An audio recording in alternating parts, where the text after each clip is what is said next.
Audio is good? Audio good. We are live, guys. Welcome to Talkin Tek. It's Friday night again. We are back. We have our special guest here, Richie Kohler, joining us tonight. Looks like Bender fucked off once again. Go do whatever it is he does at the start of our show, but now he's back. So welcome, everybody. Hey, I just got the notice that we're live. Hey, we just got notified. This is great. It means it's working. Yeah, there you go, right? It's working. So, us three, how many people are on with us? 24 right now. Hey, that's not bad for a startup. Yeah, I'll tell you what, we usually end up getting over 1,000 views on each video each week. So it goes pretty well. But let's start show. First, before we do anything, Bender, you got a disclaimer you got to read. Well, so before I get to the disclaimer, I was going to say something like this. Every show seems to be a little less organized than the last. So, like, we're literally all logging on about 40 seconds before we went live. Richie was the last one to come on, and I said to Bob, you know, he doesn't know the protocol with the disclaimer. If you're late for the show and you miss the disclaimer, you're no longer covered by the disclaimer. So, you know, all the liabilities there within. So, but he's lucky he slid in just in time. So, we can let the lawyers just settle down a little bit. But anyways, the opinions expressed in this program are not necessarily those of Dive Radiant Scuba, Double X, Dive Charters, Fully Tech Marine, Fully Tech Mechanical, Fully Tech Charters, whoever Richie's working for, any of the publishers especially. If you got the kids still around, it's probably time to send them to bed because there's going to be some coarse language and some abuse of alcohol on this show tonight. I think this is a special one. So like I said, if they're still up, it's time to send them off to bed because they're going to hear some stuff. Of course, if you're in California, you're a shitty parent anyways, and your kids aren't going to turn out. I think we got her covered here. Bob, what are you drinking? Well, right now I started a few hours ago. I'm currently drinking a beer from Goose Island. Goose Island is a local brewery here in Chicago. It's called SPF. Yeah. Put that there. I'm having that one now, but I think we're going to get into the Liquormans tonight. Excellent. So it should be good. How about you? What are you drinking, Bender?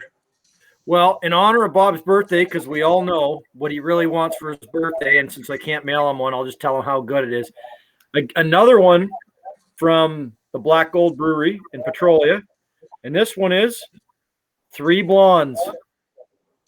Wow. Bob, you know you want three blondes for your birthday, but life's just full of disappointment. So, Richie, what are you drinking? Well, you know, three blondes are good, but, you know, as they say, 18 will get you 20, so. That'll do it. Happy birthday, boy. Cheers, guys. Cheers. So it looks like we got You know that as a good diver, as a good technical diver, I believe in redundancy. What can go wrong, this bottle could fall over, or maybe it'll succumb to consumption. So you always have to have a backup. And this is actually a really good one too. Akatoshi. I don't know if you've ever had it before. That's a very good one. Yeah. Yeah, as you can tell, it's also a declining stock. So if that's the case, if these both go down and we're still chatting, then I have to go downstairs and get more. Well, you do what you got to do. Well, so welcome to my study. This is one of the places actually one of my favorite places in the house. It's filled with a lifetime of memorabilia from shipwreck diving in general. Everything in here, including me, has got a story behind it. Well, we're hoping to hear a couple of those today. Yeah, but you know, like every good story, it's got to start somewhere. You know, like a man walked into the bar, or a guy fell off the window. Or something. No. So yeah, it's your show. I'm just supposed to show here and do the heavy lifting. So I'm going to explain something to you. When I went to school to become a captain, we were taught the most important thing, and that is when you start a story, it starts off with "So there I was." So whatever you're telling, so there I was, and then your story begins. Well, if I could put my Brooklyn inflection on it. So there I was, a young boy standing by the edge of the pool when my father was taking scuba diving lessons. I was 8 years old. At the same time, the Apollo space program was going on. If you told me that 52 years later, I would still be as excited to go diving as that little boy was watching his father go in the pool, I'd probably think you're crazy. But here we are. Yeah, here we are is right. Absolutely. You know, I was literally diving 72 hours ago. And I can't tell you where I was because, you know, here in the United States, it's like, oh my God, if you haven't been hunkered in place, then you're supposed to quarantine for 14 days. And, you know, I don't want to get any Karens or Nancy's with their little panties up in a bunch. But some people actually may travel or not travel, go to places where the water's warm and blue and, you know, do a little bit of that. So the possibility I might have been in a place like that a few hours ago, enjoying what I've been enjoying for Jesus Christ over more time than I really want to admit. Well, that's all right. That's all right. So where are you calling us from? You're out east, right? Yeah, I'm out east, up north, down east, if you will. I am here in Massachusetts. Okay. I live in a town called Sutton, which is about 300 years old, which by American standards is an old town, but by global standards, it's a baby. You know, one of the things about traveling the world that's kind of cool is I actually was staying at a hotel in Hamburg. It was a Hotel Hoffen Hamburg, or the Hamburg Harbor Hotel. That it's 900 years of existence as a structure. I just want that to sink in your head for a minute. It's like, so this building had been around for 900 years. And here I was, you know, we had been celebrating our, you know, bicentennial as, you know, as a country. It's like, what are you kidding me, really? So, yeah, you know, I have a unique appreciation for history. And so I love where I live here in Massachusetts. I live somewhat rurally. You know, I got a 600-foot driveway. I live out in the woods. Got a couple acres in the back so I can play with ATVs and got a little critters and stuff out there. You know, most people would think that I would live by the water and have a boat in the backyard. And one of the things I like to tell people is I like to have friends with boats. Yeah, I understand that, but yet here I am. I get They it. really are the best kinds of friends to have. The best boat to own is someone else's. Yep. That's why you got two, right, Bender? Yeah, I wasn't losing enough money with one, so this ought to put me. At least I'll have a place to live when it all goes south. Yeah. So, Richie, we brought you on the show because, well, you're one of the greatest beardsmen of technical diving. You kind of were one of the first to really start that. You brought it on TV, and growing up as a young, strapping Spartan technical diver myself, I was watching deep sea detectives, and I said, I want a beard like that one day. And I think Bob did the same thing. And look at this tremendous fucking thing. Yeah. There we go. It's like a chia pet and a friggin' porcupine had some kind of. I just got back from the restaurant. I've been wearing this stupid fucking mask over there. Should we all be wearing masks now? I don't know. What's the protocol? You know, I got to wear a mask at the restaurant whenever the waitress comes, but they sneak up behind you and then go, sir, you need to have your mask on. I didn't know you were fucking coming. Jesus Christ. I thought as long as you're eating or drinking, you don't have to wear a mask. You don't unless they come over to your table. What about sporting goods? You know, like recently here in America, you know, we had the Super Bowl, right? Which think about how wacky this is. Big burly guys weighing 200, 250, 300 are inches away from each other, huffing. Right? And then the ball goes into play. They beat the shit out of each other. They're all over each other. But then when they go sit on the bench, they have to put on the You got to put on a mask. because we shouldn't breathe on each other. Yeah. Yeah. Maybe it's just me. Maybe it's just No, me. I'm with you. I'm with you. something I thoroughly I can enjoyed. tell you this though, guys. I went diving. I was diving for a few days, and everybody wore masks. Yep, we all do when we dive. I wear one when I'm diving. We're ahead of the curve. Yeah. We also dress in rubber and jump enjoyed. off boats too, though. Yeah. Something I thoroughly enjoyed, it was a week or so ago, was for some reason I'm still friends with Leon Shammelhorn on Facebook, and I get notifications when he's arguing with people in the argument section and a Facebook post. And it was something to do with PPE and masks, and Leon, when Leon says something, he's usually because he's right. He posted something about work of breathing, and it's kind of something he kind of does that for a living. And somebody commented after, like, this is just random people on a Fox News or a CNN news story or whatever. And somebody commented about, well, here comes the Facebook professional, Facebook trained professional respiratory experts or whatever. And I'm like, I had to reply to it and say, hey, bud, next time you're going to call somebody out, maybe you should just take their name and drop it in that little Google thing and just Google their name. Yeah, this is kind of the guy. This is kind of what he does, So it's fun to see someone make a complete ass themselves when it's not me. Well, thank God for the internet, because we have that now. We have the ability to not only make an asshole of ourselves, but of course enjoy other people doing it as well. So yeah, the quick fact check is a lot of fun. Someone's telling you something and you punch in your phone. I'm like, yeah, actually, Dave, you weren't in Top Gun, so fuck off. So wait, why did you use the name Dave here? I'm fictional. talking about a famous fighter pilot. Oh, okay. Yeah. / arms smuggler / Yeah. That's what I thought. Yeah, his website's actually one of the sponsors of the show. So yeah, we did sign him on as a sponsor.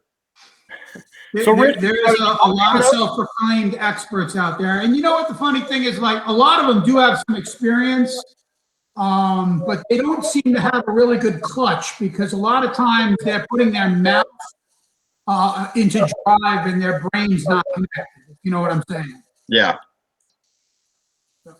So Richie, you've got a new book coming out?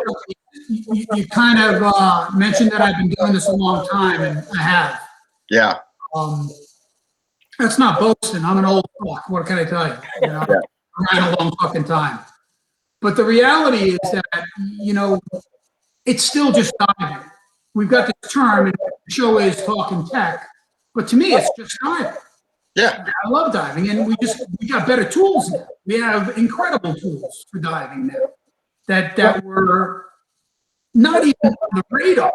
I mean, I'm a lot older than you guys, but I'm sure you saw Star Trek, right? And Captain Kirk would flip that little radio, and it's like, wow, that's the future. And then of course we had phones that actually did that. I'm still waiting for the transporter.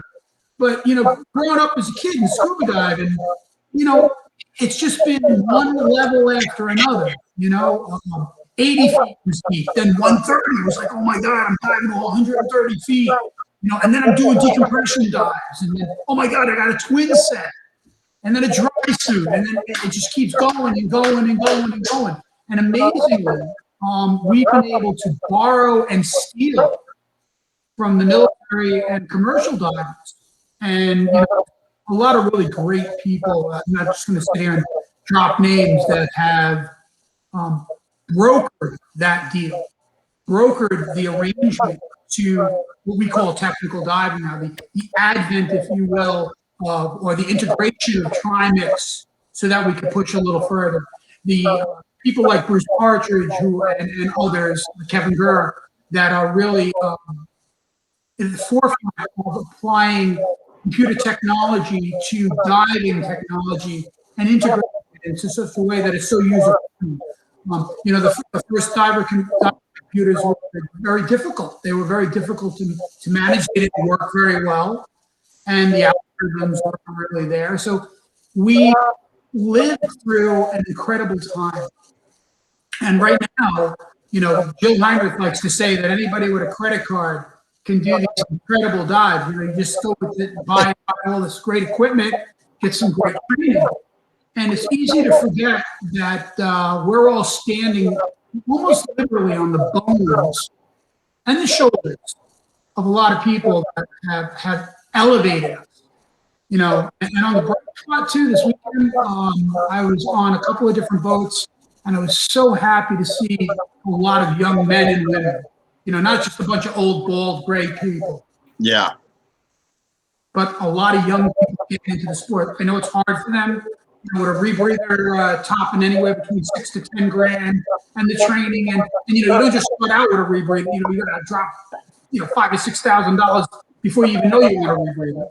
Yeah. So there's a substantial financial investment to get to be a technical diver, you know? And is it that motivates you? You know, is it shooting fish? Is it taking pictures? Cave divers, shipwreck divers, shipwreck diving has changed my life as well. You know, my house is filled with trinkets. Most of my friends, you go to their house, same thing. You're going to see a bunch of crap that they picked up off of shipwrecks. And I say crap because, yeah, are they important? Are they mementos? Some of them may be remotely valuable, a little bit.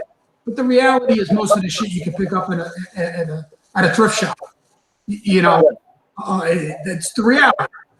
But to us, it means, and you know, today's generation doesn't look at that. They're like, you know, you should leave things in place. You shouldn't touch them. Yeah.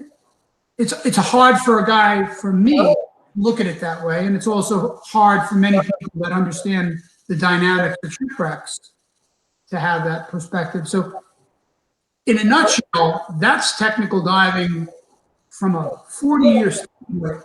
That puts me here talking to you young folks. Yeah, you ended up here with us.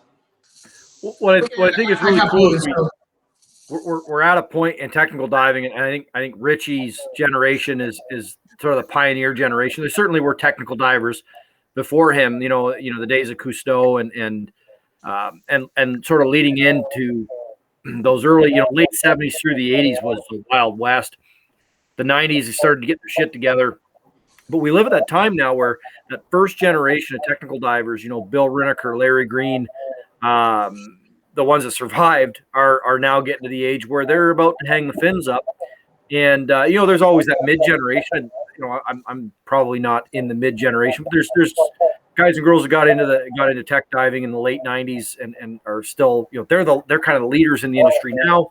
But we're really at that time where we're seeing 25 to 30-year-olds, because that's how old you got to be able to afford to do this. You know, certainly there's the odd 20-year-old that has dad's credit card that can do this. But it's a neat time because it's that generational shift in the sport. And we're seeing some really creative and really talented people's stars start to rise and others sort of fade. So, Richie, have you got another book coming out? I thought I saw something on the internet about that. Yeah, I am working on something. I'm not prepared to out it yet, but yeah, I am working on another book. And yes, it is about diving. Go figure. All right, that sounds great. We look forward to hearing about it. Yeah,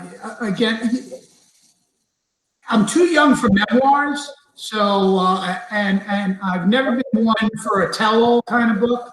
But I do believe that cautionary tales, born of experience. You know, I reference standing on the bones and the shoulders of people before us. So you can kind of take a clue from that. That's where. Okay. So, a personal perspective of underwater exploration, from you know, not from the Bob Ballards. And don't get me wrong, Bob's done some great work, and not from academia, but from really like the Gary Gentiles and the other people that are on a literal shoestring budget that are going out there and finding shipwrecks, that are going out there and finding caves, that are their idea of fun, like Kurt Bowen, is to, you know, walk around in some remote Mexican village, going from town to town, farm to farm, trying to find a hole big enough to put his fat head in. That's pretty cool stuff. You know, that's cutting edge stuff. And they're doing it on their own dime. And so that is the heart of an explorer. It's not that you're doing it because, you're getting paid to do it. Yeah. You're paying to do it. This is your holiday. This is what you thrive on. So that passion that is obviously what beats this heart. And I think in your heart as well. I mean, it's what we are. It's who we are. Yeah. You mentioned that there's a lot of young guys and a lot of young Turks and women getting into it. I see a lot of people that love the technology for the sake of the technology, rather than the fact that it's a tool. And I think where it's more about how much lying you laid in a cave or how many hours you may have spent on your rebreather. It brings to mind a great book, which if you haven't read it, by a guy named Tom Eady. And the way you spell his name is Eadie. Tom Eady, World War I era American diver, U.S. Navy diver. As a matter of fact, I think it's still standing. He's the only U.S. serviceman who's ever won the Medal of Honor in peacetime for his efforts as a diver. Okay. The book is I Like Diving. It's a simple book written by a simple man, and it's a great book, very easy to read, and filled with some incredible diving stories. And there's a quote in that book that has stayed with me since I've read it. And Tom Eady said, any man can dive deep, I believe, but not every man can dive deep and accomplish something. And I think that's what the crux of this is where are you going to go? What are you going to do? Yeah. You can be a hobbyist and just go out there and, blow bubbles or tour wrecks, or you can go somewhere and do something. You can invest your time and energy in building a better mousetrap. I mean, look at Kevin Gurr. That guy has just been. Oh, Kevin is amazing. Incredible technology. But he loves to dive. Yeah. I mean, he's just like us. He just wants to go diving, but he's also smart. And so he's applied his energy. I mean, he was the first guy to go to Britannic and was adapting trimix and then rebreathers and dive computers. That was almost a little bit too smart to be designing rebreathers. They're a bit over-designed. I dove a Sentinel for years. I know. I've been still working on a master fin strap design. It's not done yet. I need another 15 years. Yeah. So that's contribution to technology. Absolutely. So Richie, a lot of us here are Great Lakes divers. What's your Great Lakes experience? I know we've seen a show. There was the TV show where you were out in my neck of the woods, diving on the Kohler. I've done a number of wrecks.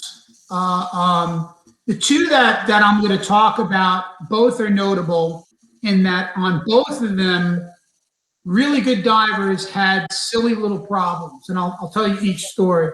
One's not super, super deep. I'm sure you know the Milwaukee car factory.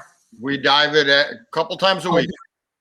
So we were doing a show on the Milwaukee car ferry, and we also had some fun diving on the Milwaukee car ferry. So whenever we would do a project, we would either come early or stay later and dive for fun. Yeah. Because if all you ever did was dive for work, you'd be a really dull and unhappy boy. Agreed. So Evan Kovacs and I were diving for fun. We were just going to, Evan can't hit the water without a camera. He has to, it's just who he is. So Evan was going to bring a camera and get some, B-roll and other shots. And we were just having some fun. And we were on full face masks. And Evan has got a he's got a nice rounded face like me. He's kind of really carved chin. And so the mask he was wearing, I guess because the water was cold, after a while, it started flooding. And we were both diving Inspiration rebreathers. And, Evolution. We only had 2-liter tanks until you went. And because it wasn't that deep, I think we were only swinging a 40 of air. Yeah, you're 120 foot. Yeah. Yeah. So the point was, Evan starts running out of diluent because he keeps urging to clear the full face mask, which is filling up. And so eventually gets to the point where he looks and he's like, oh my God, I've only got like 500 pounds of diluent left. He says, I don't want to, I need it for student inflation. I need it for wings. I'm not going to do it. And so eventually we start to decompress. And as we're decompressing, and I think we had maybe 20 minutes of decompression, he's going to just let the water come up. And then he would just like blow out his nose. It was hysterical. It was hysterical. And it's like really in trouble, but it was one of my favorites. So that's my Milwaukee car story. All right. Another thing that was cool about the Milwaukee car ferry was we got to go in and there was doors that still open. And we opened a door and went into engine space. And then the door closed behind you. I was like a kid. I just wanted to open and close the door. Yeah, it's like I know. on shipwrecks in the Atlantic Ocean. So Richie, would you be able to just turn the audio on your computer down just a little bit? We've been getting a lot of complaints about feedback, and Bob's been troubleshooting it back and forth, and it might be on your end. Let's see. How's that? That better? That sounds better. What do you think, Bob? Well, I can't hear you. So people in the comments can tell us. Yeah, people in the comments can tell us, or fuck them. So this guy's basically managing.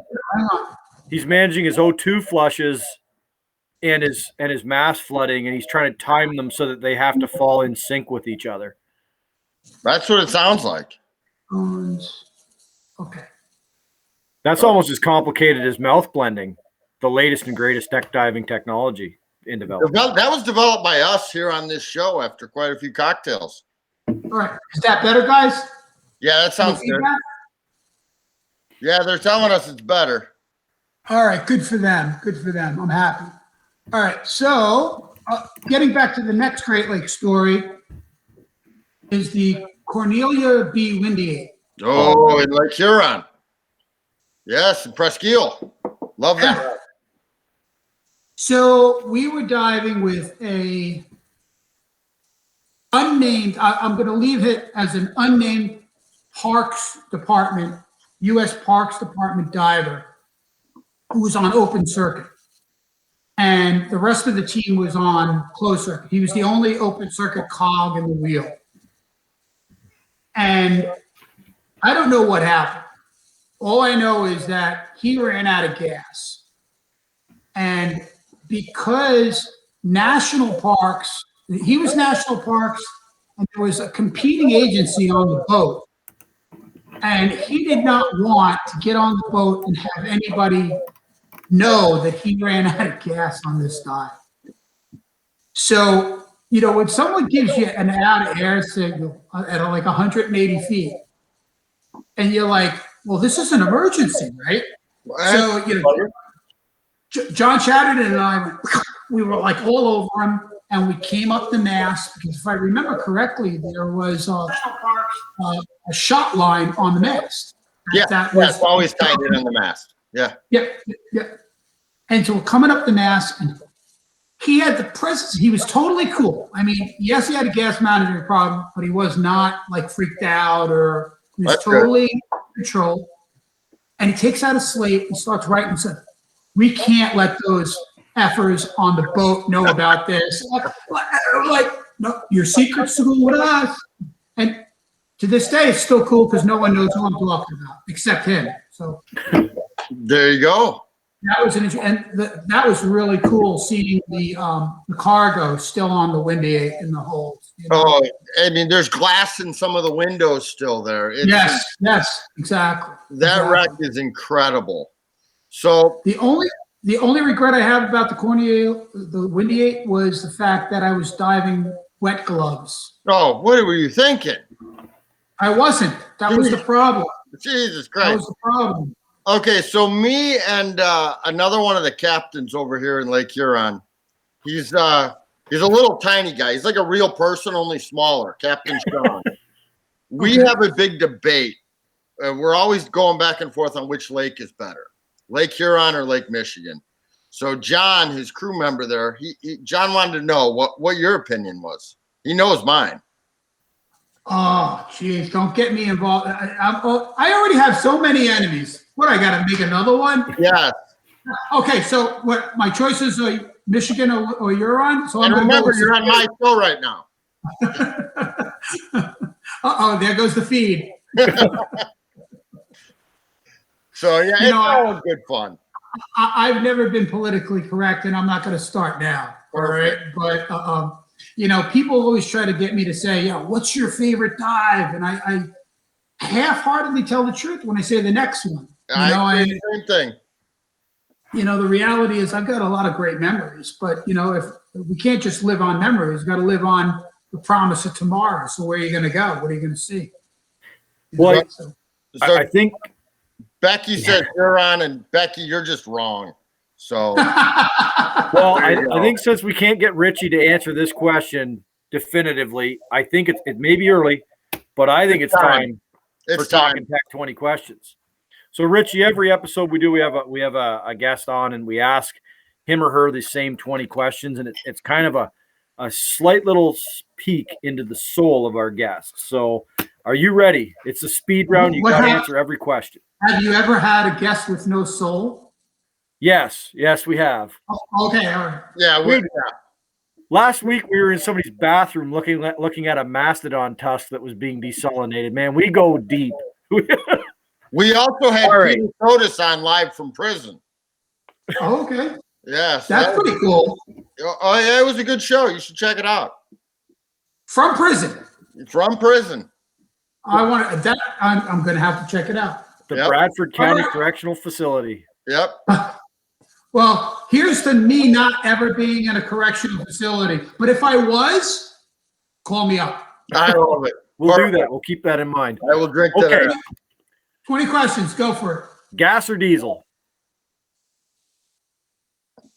Whatever gets me out there. Open circuit or closed? Depends on the job. Okay. Fuck, he's a politician, isn't he? Jeez, Yeah, we're on a roll here. No, listen to me. Okay, gas or diesel. If I want to get out there really fast and I don't care about the money, gas. If I'm looking to go for the long haul and slow, then diesel. If it's open circuit, closed circuit, I'll be going lobster diving in 30 feet off the race on Cape Cod. Then I'm going to go open circuit single aluminum 80. If I'm going to go down to the dory and grab a bunch of crockery, I'm going to be on the breather. So yeah, it depends on the job. All right. Next Coffee question. or tea? Coffee. Back mount or side mount? Depends on the job, but most of the time, 99% of the job can be done with back mount. And as you can take it off. We're going to come circle back to the side mount discussion. We have other questions about that. Go on. Better captain, Captain Kirk or Captain Picard? Kirk, all the way. Oh, Did you guys know that Captain Kirk is a Canadian? Yes. See, Bob? Just And he's in case you Jewish. guys were wondering. He's a Jewish Canadian. That I did not know. Yeah, go on. Dogs or cats? Dogs. Beer or wine? Oh, God, I like them both. Favorite Great Lake? Superior. good answer. Politically correct once again. Yeah. Canon or Nikon? Nikon. Computer or tables? Computer. Better photographer, Jill or Becky? No answer. We'll circle back to that one. No answer. Rex or Caves? I think we know that one. Yeah. Sausage or taco? Taco. Johnny We're Cash talking or about Elton food, John? right? Food, right? What's Talking that? about something. Okay, go on.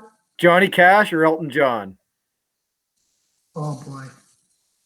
I have to go Elton. Well, I think that's the first Elton John That we've is ever had on the first show. Elton John we've had. Yep. Top or bottom?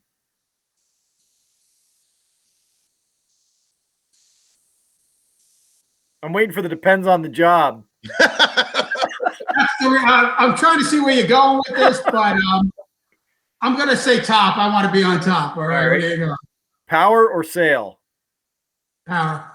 GUE or TDI?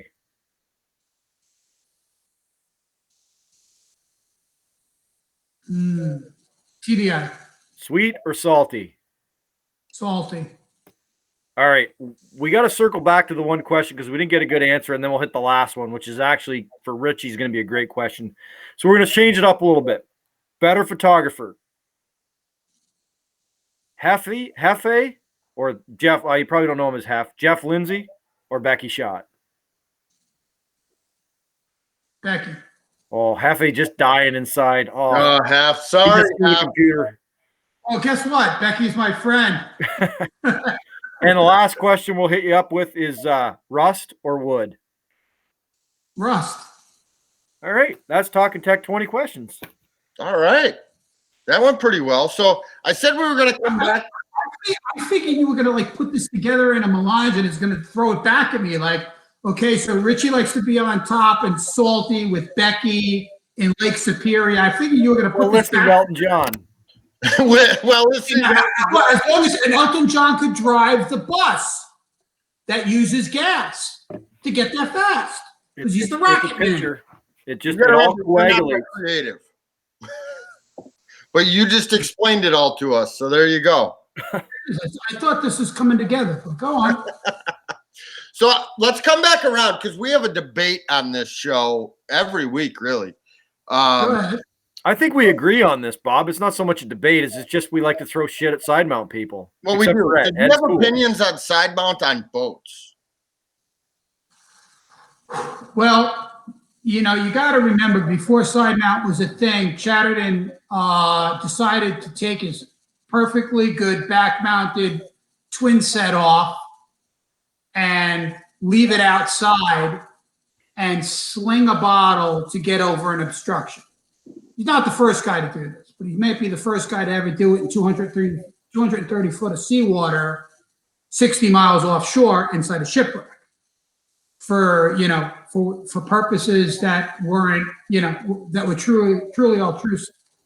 The reality is that I think, like all of the equipment we use, there's a place and a time for it. People who want to go diving offshore on a boat and do side mount because they're trying to get better at it, I'm going to give them, an attaboy, because I go out on boats and use equipment that's overrated because I want to get hours on it, or I want to F with it. I want to, push the bottles up, push them back, see what's going on with my trim. So, I can be kind. If someone's going to get on a boat and say to me, oh, you're stupid because you do this, well, now you just tweak my nose. So, a guy that's out on a boat that has a bad back, and, again, a lot of us are getting older, and we want to keep diving. And I've got a friend, I won't mention the name, but he's now going to do side mount because he just can't get up, or he can get up, but he's afraid of hurting himself and then being out for the season or just hurting himself to get up with a twin set, walk to the edge of the boat and jump in. And because he owns his own boat, he can put 2 bottles over a line on the back, jump in the water, clip them on and go for a swim. So I'm not going to get all worked up about whether people side mount or not and what their motivations are. And at the same time, I don't want anybody telling me that, the way I do things are stupid. I'm going to give you a great example of getting a rude awakening about, gosh, it's been a long time.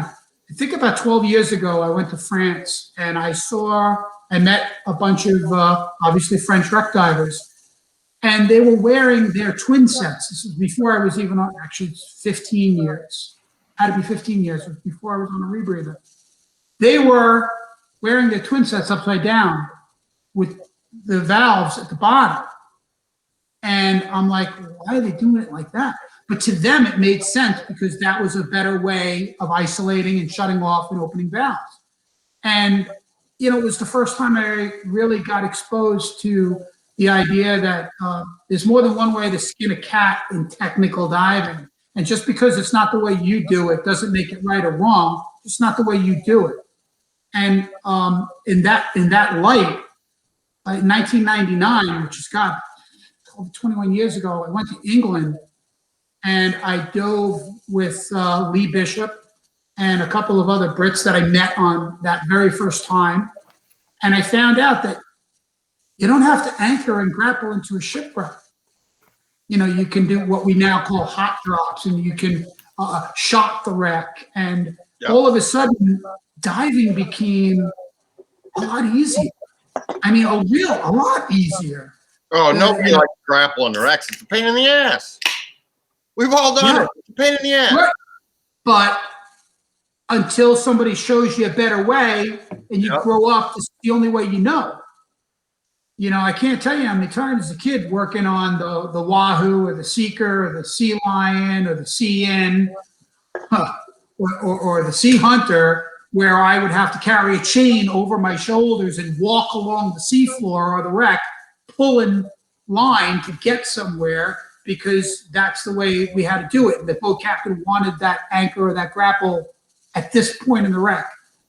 So my point is that we've learned, we've come a long way, and you got to have an open mind. So that's my answer to the ongoing thing. Now, are there a bunch of tools out there that are like really doing some stupid shit? Yeah, you know what I'm talking about. The guys that go to they're the quarry king. They're the biggest pond. They're the biggest fish in that pond. They got 100 dives a year at the quarry and one dive on a boat, and they think they're the greatest thing that's ever happened to diving. Well, again, I love divers. I love people who go diving, but you know who I'm talking about. We don't have to elaborate on it anymore. Oh, no, on this show, we don't mind.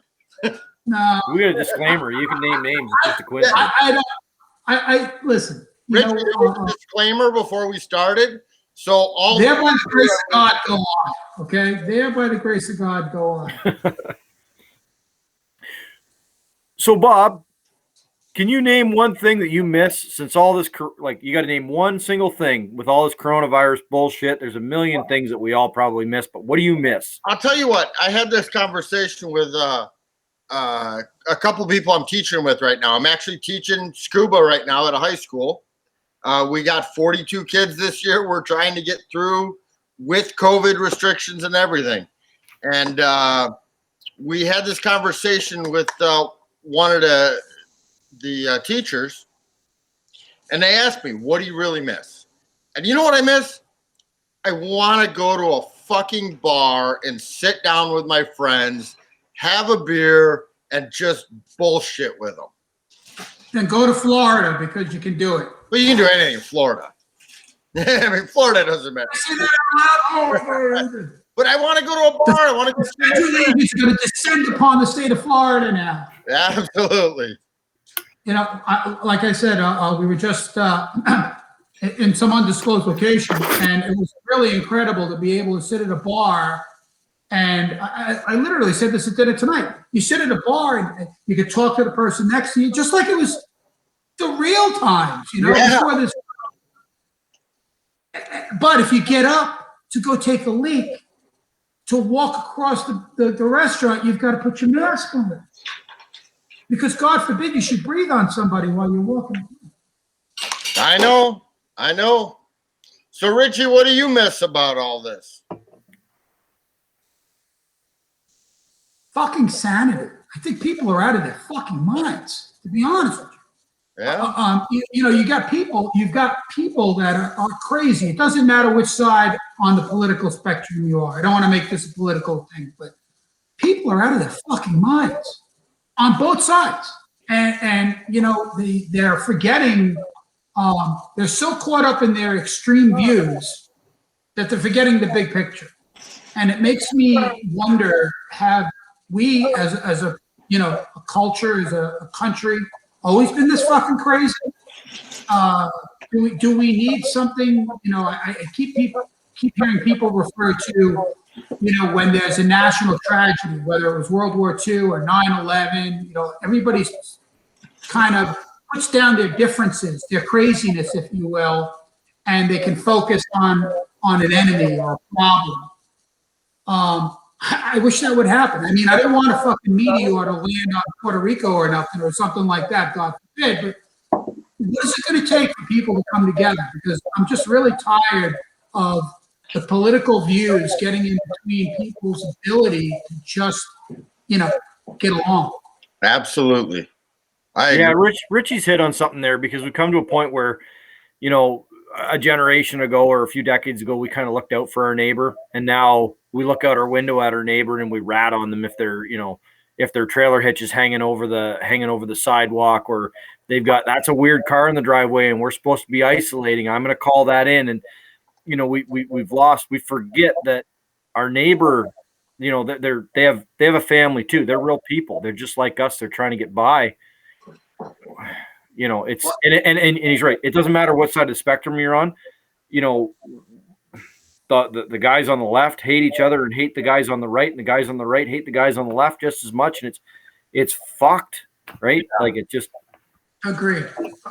Agreed. And I don't know the answer. I wish I had. I could see we could all see the problem. We all see the problem. So, I try to walk through life treating people the way I want to be treated.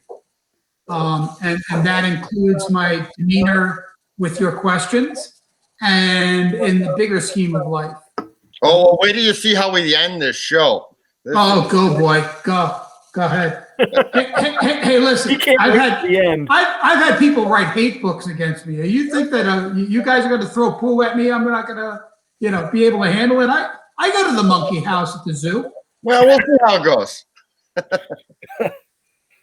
So hold on. Look at this. Dave, I believe this is Big Dave. Yeah, that's Big Dave. Just tuned in. Richie for president. Class act. So, I mean, Richie, are you familiar with Dave? He's a diver out of Minnesota, Minneapolis area. He's a good guy. He thinks you should go run for president.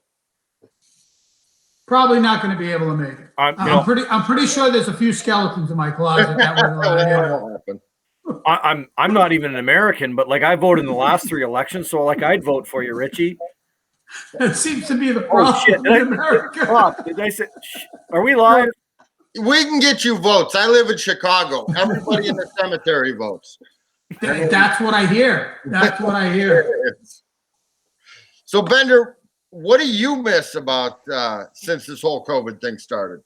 Well, I was sitting on the couch with the wife the other day. We weren't arguing for a few minutes, and I said, I miss shitty 2:30 in the morning steak and eggs. You go to the diner. Just go to the diner at 2 in the morning. Yeah. And you get a steak, a thinly sliced steak and some friggin' eggs. Oh. Do you guys have small kids? I have one. Small children? Yeah. Well, my son's 30, my daughter's 27, so I don't have small kids. But I feel for people, because you're asking a real serious question here, like what's going on. And I look at people with children between the ages of, let's say, 7 and high school, kids who didn't get their high school graduation or their prom or all of these things that, not that it's the end of the world, but there's something they're never going to have, something we've all taken for granted. Kids are staying home and little children are getting used to walking around with masks. And the thing that I think is even the worst is that we're training a generation of young people to be afraid, to be fearful. Yeah. And what are they being fearful of? Socializing, of other people, of being close, of hugging somebody, of kissing your friends, of getting, close on intimate, if you know what I mean. Yeah. People are pushing back. They're at a distance now. Don't touch. Don't get in the elevator. I had words with the person because, they didn't want to get in the elevator because, the elevator, you can only have 2 people in an elevator now. It's like, what the fuck is going on? Yeah. It's insanity. All right. It's getting too deep for Talkin Tek. So I got here back to diving. With a bit of snow on it still, a bottle of Oh. Lickerman's Old Dirty Canadian Whiskey. I need to go grab a shot, don't I? And I know Tara from Edmonton is watching tonight, and she was trying to track down a bottle of whiskey, so she better be watching tonight. She better have her bottle. Hold on. And here comes Captain Bob. Shot. No pants on, so look out. We don't have to have pants on, right? Oh, yeah, cool. Yeah, pants off, dance off. There you go. Wait, you guys are wearing pants? No, I didn't get up. Richie was texting me about 3 o'clock today asking about the show, and he's like, so, like, do I have to wear pants for this show? And I said, they're not required, but they are recommended. Only if you get up. Yeah. So just cracked open a brand new bottle of our unofficial sponsor here, Lickerman's Old Dirty Canadian Whiskey, brewed in Sunnyvale Trailer Park. Very good stuff. So, well, I've got a nice single malt, so cheers, boys. Cheers. All right. I'm gonna flip it on you. Where do you guys want to go? Where do you want diving to take you? I mean, are you just going to stay in the fresh water of the Great Lakes because it's convenient? Or are you going to go around the world? Have you been someplace that you had to wash your gear? Get the salt off it? I want to stay out of that salt water. I'll stay in the fresh water. Cave diving. Love cave diving. In the wintertime, normally we go down. We do a lot of cave diving. There's so much that I have not seen yet in the Great Lakes. And I've been doing it for a lot of years now, and I barely scratched the surface. There's a lot more to see. There's a lot more to find.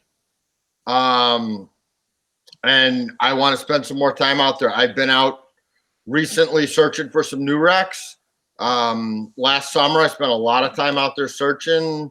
Might have some announcements coming soon. We'll find out. But yeah, I'm still into the Great Lakes. I feel like we have a better quality shipwreck. You're going to find the old wooden shipwrecks that are still intact. And that's something you don't really see in the ocean. Nope, you're absolutely right. Yeah. I mean, there's some great stuff in the Baltic. Yeah. You can't escape that. They may not be as good condition as the Great Lakes, but can't eat just cake. You got to have a little bit of a variety. And I love cave diving too. Yep. I think caves are a great place to go when you can't get out on the ocean. So I think Richie kind of stole my thunder there with my answer, but I'm a Great Lakes guy. I'm addicted to the history. When I was invited graciously by Ken Merriman to dive the Manitou, be one of the first guys to dive it. It's cemented my love for the local history. And then, the Monday after doing probably the greatest shipwreck dive of my life, I'm doing research about the wreck and find out that the 27 Chevy Coupe belonged to a fellow who bought the car from the car dealership across the street from where my shop is. And it's serendipitous. It's like it was meant to happen. Wow. That said, I'm a Great Lakes junkie. That's where my heart is. I see the stuff going on in the Baltic, and it is somewhat parallel to what's going on in the Great Lakes. The levels of preservation is almost there, but the history goes back millennia as opposed to centuries. And before my days of diving are done, I will spend as much time as I can afford in the Baltic, and I'm trying to make some relationships work that I can get. I don't want to go and do the touristy stuff. I want to spend some money and probably get divorced over some kick-ass Baltic diving. You're going to get divorced long before the Baltic dive. There's a lot of cool tropical shipwreck diving. There's a lot of, the critters. I'd love to do Galapagos. But, you look at the Baltic stuff, and those guys are hardcore. It's cold. It's shitty viz. It's hard. It's hard to get to. You got to deal with Eastern Bloc countries and political stuff. There's just so much going on, and I feel like I would thrive off of that. Obviously within the EU, it's not as bad as you think it is, and there is it's pretty cool, diving out of Poland. It's pretty cool diving out of Finland. It's pretty cool, literally and figuratively, to go to a country where no one really understands you. You've got a common friend, and you're sitting at a restaurant and you can't read the menu, and the next thing you know, you're on a boat and you're going to motor out for 2 hours and then do a dive and close to 85 meters of freezing black water. But then you're going to see something that is laid on the seafloor, and it's in incredible condition. And one of the things that they have there that's not really prevalent in the Great Lakes at all is, war losses, submersibles, submarines, German U-boats, Russian submarines. And you hit on it. It's the story. When you dive, at the risk of sounding cliche, you're diving into history.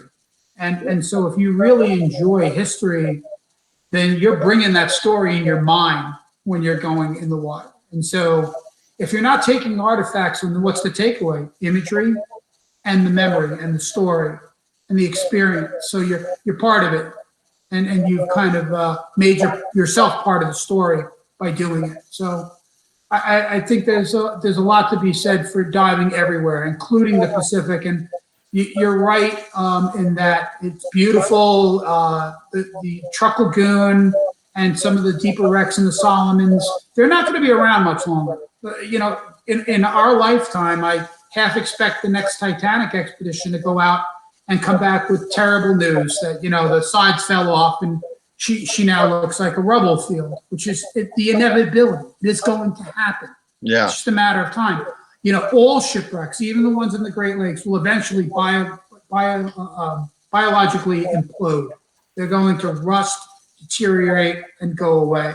Yeah. You're just going to get a longer ride in the Great Lakes. Yeah. Absolutely. I think that's what I enjoy a lot is we have those wrecks that are 200 years old or more that are intact and they still look like the day they sailed. Yeah.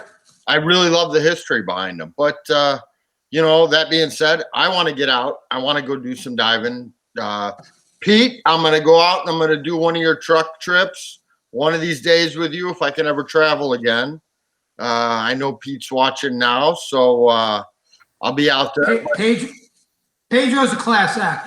You're not gonna do better than Pete. That's all I can tell you. So, well, I don't know. He's been on the show twice now. Well, he made only one on record. So only one officially, but class act and Pete, I don't know, but we'll see. No, when it comes to ride, arranging and handling dive expeditions, you'd be hard pressed to find somebody who could put it together. Oh, you can't wait. Me either, brother. Richie hit on one there, and I've done a couple interviews over the years in local newspapers and the odd TV thing, and someone told me a long time ago is remember your audience is ignorant of what you do, and it's not a shot at them, and the reporters, the people that are telling the story that you're trying to convey, they're ignorant of, they don't know anything about diving. So you really have to be careful what you say and how you say it, because all divers breathe from oxygen tanks, right? If you remember that, that's the level you're playing with. A question I'm asked all the time by non-divers is, do you ever bring up some really cool stuff? And in Richie's case, look in the background, what's behind him is, as far as my generation of Great Lakes guys, we don't have a lot of shit in our basement. Certainly we shouldn't. But what I always try to close that story with is the real treasure. And I go to my Manitou story, put the pieces together and the hometown connection. The treasure is in the story. And in every piece of china behind Richie, there's a story of the day. He could probably grab every little piece and tell you the day, what the weather was like, who was with him, what they drank on the ride back. There's a treasure in that, and there's a treasure in the story of the person lost that may have been the last person to eat off that plate, or the vessel lost, or there's so much to it. I always say that's the real treasure, and that's what will live on. Someday, Richie's stuff will all end up at the St. Vincent de Paul store, and with it, maybe the story will be lost. But Richie's done a great job of telling his story, putting as much of it in writing that he's willing to tell, so it becomes a matter of record for future generations to explore and read. And actually, our last guest last week really talked about being able to bring things back and look at artifacts and put connections together and tell those stories that would otherwise be lost to time. And I say that is the true treasure. Yeah, there may be silver and gold beneath the waves, but you can't, it all adds up the same. You can't take it to your grave. So that's the treasure. But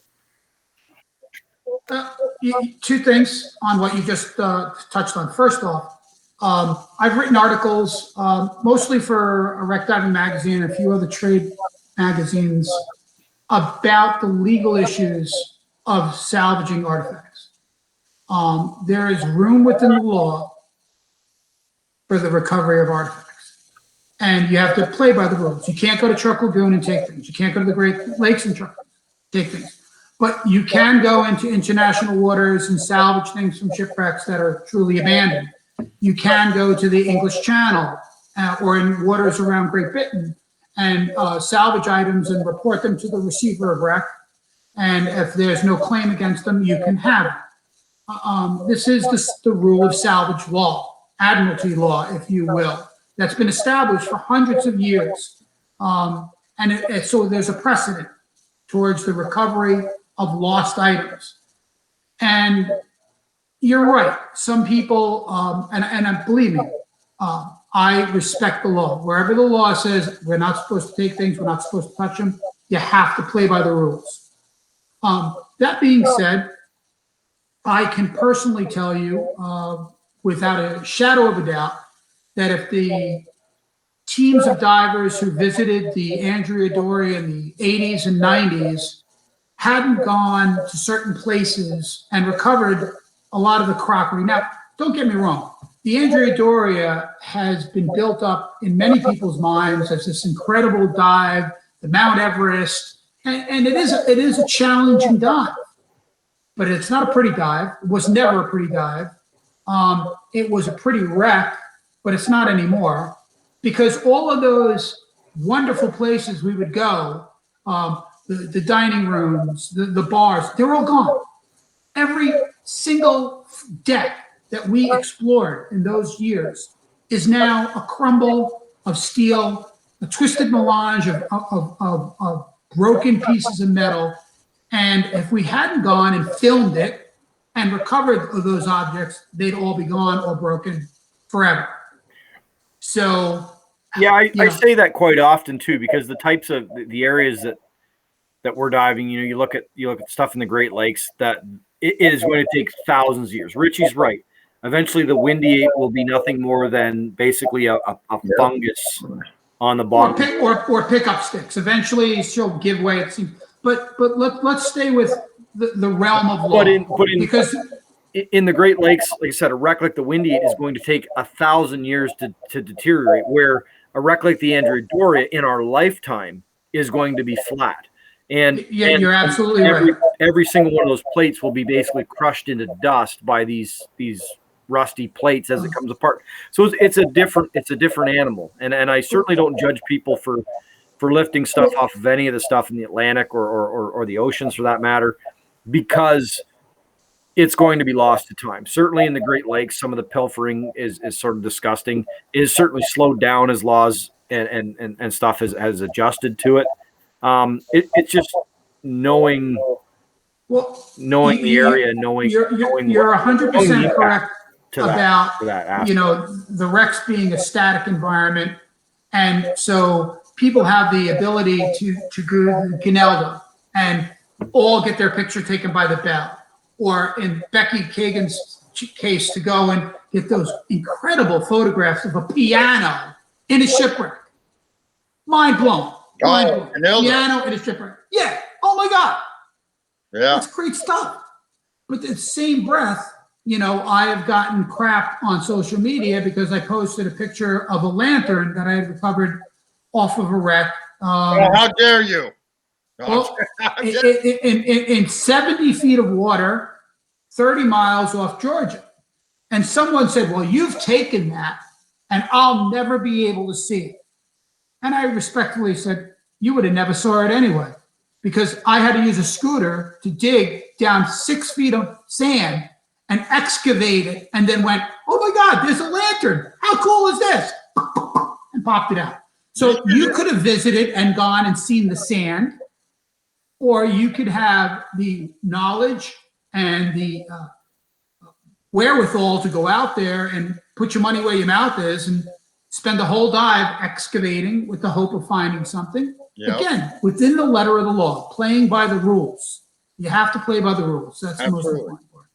So I just wanted to put that out. And the other thing that you said is that every piece has a story. You're absolutely right.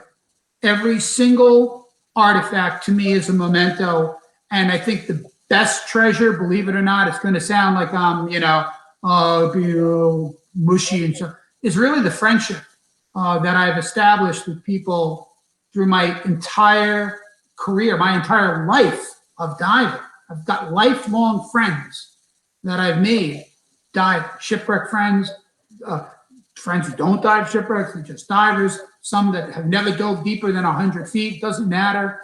We're a common tribe, I think is the word that Michael Menduno used. He said we're a tribe within the peoples of the world. Divers are their own tribe, and I kind of like that, because we are.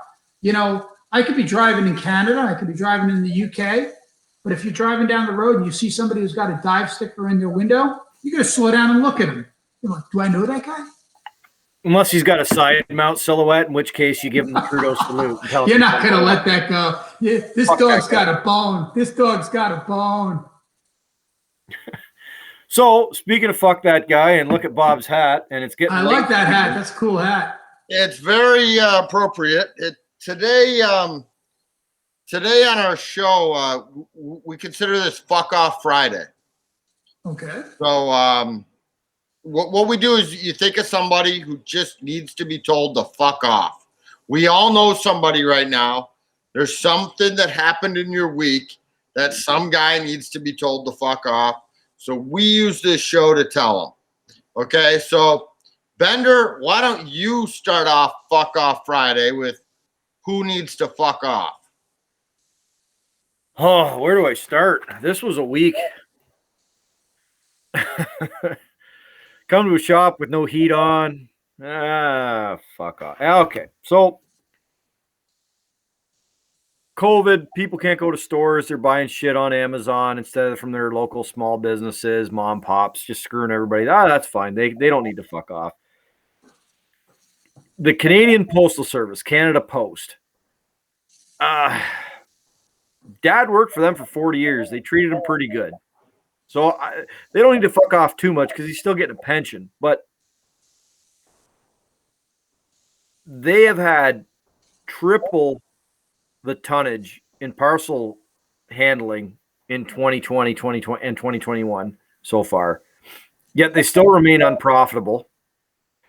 And I want to take UPS. Don't even, Becky, fucking go, Becky. Go, Becky. Go, Becky. Go, Becky. When you walk in with a package that you want to mail to Italy, and it's Meg parts that you don't want anymore, and there's some sucker in Italy that'll take them off your hands, you walk into the post office with your fucking mask on and your ID because they got to verify who you are, even though they can't fucking tell because you got a fucking mask on. And they tell you to go on the internet to fill out a customs declaration, but you're here now to ship it now. Like, I can't email the fucking package. This was like a 4-hour fucking ordeal to try to mail a package. It is still sitting on my fucking desk. So, Canada Post, you can fuck off. Okay, so before we get any further, I just got a question. Were they actually rebreather parts, or was it just marked rebreather parts? And did you learn that trick from our friend of ours shipping automatic weapons? I plead the fifth. I will not incriminate. Hey, plead the fifth didn't help him. I think he served some time. So, all right, Richie, you got anybody who you think needs to be told to fuck off this week?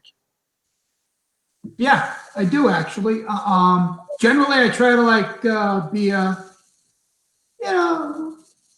live and let live kind of guy. But there was this flight attendant who felt compelled to come over and tell me that my mask I was wearing on the aircraft was insufficient, or my buff. I had a buff on, so she wanted me to wear a mask on top of that, that wasn't good enough. So she felt compelled to give me a mask, and then for the rest of the flight, which was a local flight, I never traveled anywhere. Okay, I never left. I don't have to fucking, I just flew around Massachusetts. That's all I did. Sightseeing flight. Yeah, exactly. She had to come back, and it's like you're supposed to sip whatever your drink is, and then put the mask back. And if you're eating a little fucking bag of pretzels they give you, you gotta put one in, put the mask back. Like a bunch of fucking. It's absolutely ridiculous. So you know what? To all the Karens in the world, fuck off. He didn't have the balls on the airplane to tell her that. No. I did. I couldn't enunciate it because I want to be able to get back on another plane, and I really don't want to be taken off by federal marshals. All right, so I need to say this right now. Richie just told all the Karens in the world to fuck off. My girlfriend's name is Karen, but tonight she goes by Latoya, her other name. Okay, Latoya, we'll go with Latoya. So you're okay, babe, and don't worry about it. Okay, Bob, it's your birthday. You've probably been saving this one for a year. No, you know what? I had a few, but last night was brutal. So where I live, next door to us is an office building, and they decided to send out all their guys to run snow blowers and ice chippers in their parking lot at 3 o'clock in the morning and set off the car alarms of every car that were in there. And they're 30 feet from my bed. So from about 3 till about 4:30, we had car alarms going off all night. The upside to that is with all those alarms, they can't hear the gunfire. Well, I mean, I'm at just north of Chicago, but yeah, I mean, there is a bit that happens here. It's just the way she goes sometimes. It's the way of the road. But so Bob, did you do the Donnie and you stood out on the front porch, just started screaming like, "Fuck off with the car alarms"? So I did go out there and tell them to fuck off once, but I need to put it out publicly for the whole world to see that they can really just fuck right off. I just wanted a good night's sleep, and they had to set off every alarm and just keep working. So fuck you guys. Well, there it is. Well, Richie, thank you very much for coming on the show. We're as disorganized as you expected, but thanks again. Had you watched the show before, I'm sure you'd have had better things to do. Did we ever get a technical question? No, it's just bullshit. Okay, good. I just thought I might have missed it. No, we just bullshit. This is what it is. Apparently, people actually like our show. So, I'm having fun because I'm drinking, and you guys, the more I drink to make other people interesting, and it's working. You guys are great. You guys are the fucking best. Okay, what are you doing tomorrow? One last thing before we wrap this show up, and Richie, stay on if you want. We always do an after party. We have El Jefe on, the Jedi Master. I just sent El Jefe the link. So Jefe, you better join us. Well, good. When we shut off everybody else, that's when I'm going to show you all the cool stuff in this room. Yeah. So about 5 years ago, you flew up to Windsor and hung out with Ron Waxman. I know you regret every minute of it. I love Ron. Ron's watching. That evening, Wait, Ron did provide me with all of the Lickermans. He shipped it from Canada. Wow. To me. So after the night's festivities, we ended up at some bar down from Ron's shop with Chris Cole, Richie, Ron, Wait, whoa, wife, no. who was a designated driver. no, stop. I thought Chris Cole's not allowed in Canada. He's not allowed in the U.S. No, he lives in the U.S. This is a whole nother topic for a whole nother episode. He's on We'll like have our- to discuss this. Maybe we'll Yeah. get him on. We might. So, anyways, Richie's drinking scotch. I don't remember what I was drinking. I know, hard to believe. And Ron looks at Richie like, "We out of here?" "Yeah, we're out of here." And they fuck off. And then the waitress comes out with the fucking bill. And I'm like, son of a bitch. I'm blaming Ron for it, but Richie was involved. So just watch this fucker. He'll slip out the back door. Just saying. Especially Not me. Ron drinking. I stayed drinking, right? I was still drinking? Yeah. Okay, cool. So I got Ron, a Ron Waxman story before you hang up, just in case Ron's out there. So Ron invited me out, but it was cheaper for me to fly into the United States and then for him to smuggle me over the border. he's good at that. I had to hide in the trunk. Did he put you in his prison wallet? Yeah, I had to go in the trunk, man. Were you in the prison wallet? Like Ron, he said it's okay. There's a bottle of Johnny Walker Black in there. I'm like, oh, okay. Yeah, you know, at least That's my Ron story. It's true. Ron's good for that. And circle back is the new term. So we have circled back and here we are. So thanks everybody for watching. Thank you, Richie, for coming on the show. Despite So, your Richie, don't disconnect real quick. Just stay on. Everybody else, fuck you guys. We're disconnecting and I have some real talk. So Peace out. see you guys next week.